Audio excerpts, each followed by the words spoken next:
la famille de Gérald Darmanin a, ces dernières années, été mêlée à différentes affaires judiciaires.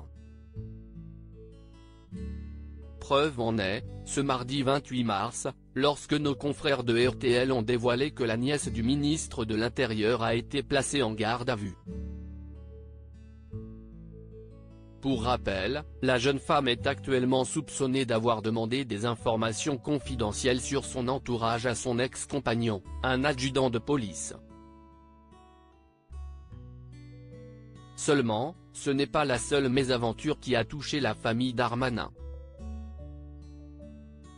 En effet, dans l'ouvrage Gérald Darmanin, le baron noir du président, les journalistes Laure Valdiguier et François Vignol avaient livré quelques rares informations concernant la mort du neveu de Gérald Darmanin, Boris.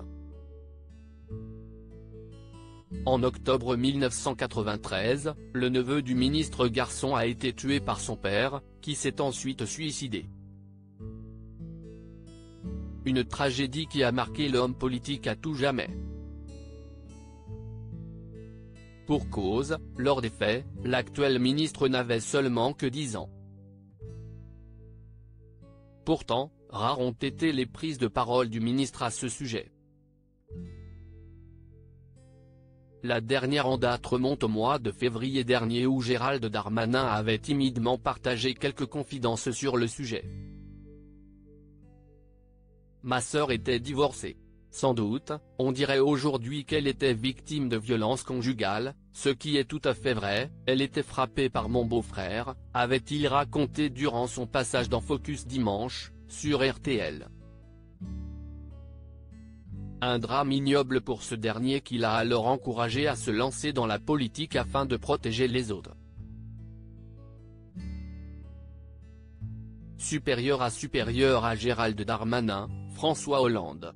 Ces politiques dont la vie privée a été chamboulée en 2022. Gérald Darmanin, cette décision drastique prise par son père toujours sur les ondes de RTL, en février dernier, Gérald Darmanin avait partagé d'amples souvenirs sur cette journée qui a véritablement bouleversé sa vie ainsi que celle des membres de sa famille. Si est évidemment quelque chose qui a profondément touché ma famille, avait-il reconnu.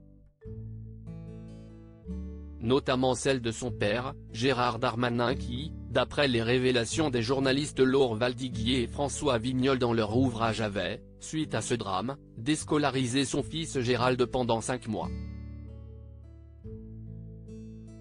Une décision drastique qui a été prise par son père probablement par peur qu'une telle tragédie se reproduise à nouveau.